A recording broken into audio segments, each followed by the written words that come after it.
we are going to move on to Corbin Carroll is back. This kid has been absolutely insane the last couple of weeks. 6 homers last 19 games, including an inside the park home run. That whole Dodgers Diamondback series we'll break down in the next segment here. But I mean, Corbin Carroll through July 12th had only hit 3 home runs. Since July 12th, he's at 16. His hard hit rate has increased by almost 15 points. His barrel rate is up a significant amount. Slugging percentage, all of that stuff. So he seems like he has fixed his swing. And from all talks around the Diamondbacks, he has worked his ass off to get to this point. And it's good for the Diamondbacks. It's good for Major League Baseball to see Corbin Carroll back because this kid is electric when he is on. And it was at a time that the Diamondbacks needed it with all these injuries with Marte and Walker. Gurriel got hurt last night. I don't know the status on him.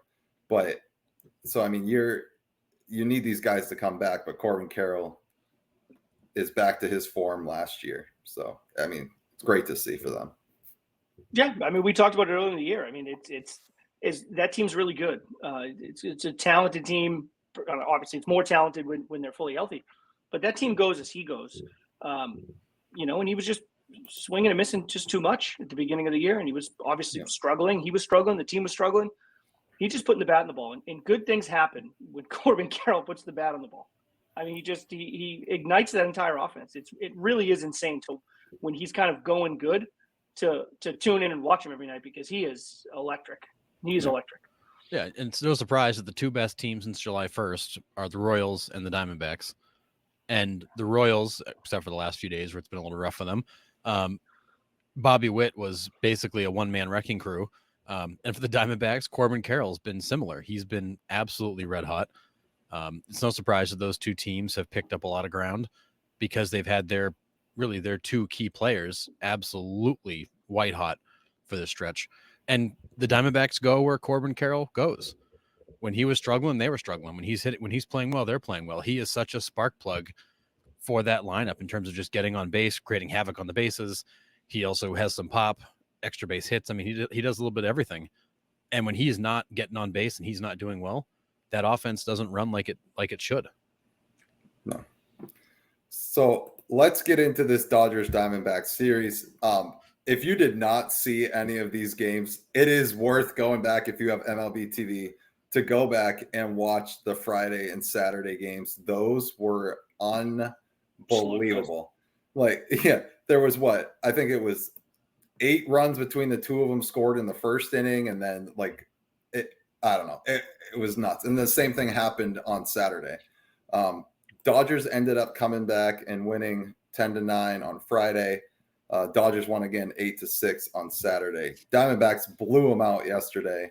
But then Dodgers went 11-6 today.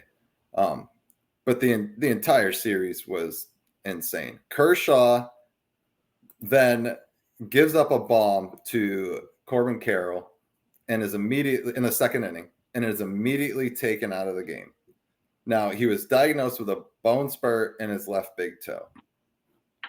I'm not saying that he didn't get hurt, but the timing on it was weird for me. It was almost like, hey buddy, we're old. Let's just put you on the shelf for now. That was my immediate reaction. Was because he didn't look hurt on the mound, but the trainer comes out and was like, "Yeah, you're done." Yeah, I mean, I thought if anything, he had whiplash the way that ball left the yard, but with the toe, I guess. Yeah, and in the second inning of a game where the Dodgers needed a fairly long start because they went through the bullpen in game 1, I was like, "Man, this is big." And that's what leads that is what leads me to believe he really was hurt. I know the timing is tough, but it's because you kind of needed some depth in length from the starter in that particular game. There's got to be a legitimate injury there for you to go get a guy in the second inning. Right. Yeah. You know what I mean? That's not absolutely. that's not hey man, you're an old dude that made a bad pitch and this guy hit it to the moon. We're going to take you out. Like that, like there had to have Right. been a legitimate injury because they absolutely needed depth in that particular game. And then you brought in Joe Kelly, who's always a circus unto himself, and makes for a really fun outing. And then they I'll put always him love on. Joe Kelly. I They will put always him love on. Joe Kelly. Then they put him on the IL right after too, with shoulder inflammation. Well, he looked like he was out of sorts there in the second inning that he came out. The first inning was good, and then he couldn't find the strike zone. He couldn't get a feel for anything, and I think he had a hit batter, a couple of walks. It was sloppy, really sloppy. Yeah, but that It's whole the Joe Kelly experience. It is. The guy's got crazy good stuff, but he doesn't know where it's going half the time. Love it. Chaos. Joe Kelly Fight Club. Yeah, but yeah, that whole series was really fun to watch. Shohei went deep a couple times. He's got 3 or 4 stolen bases, so 50-50 season is He still stole within 3 reach. He Today? just stole 3 today, right? Yeah, I think so. So he's at 46 now. Yeah, so 44 and 46, I think he's at.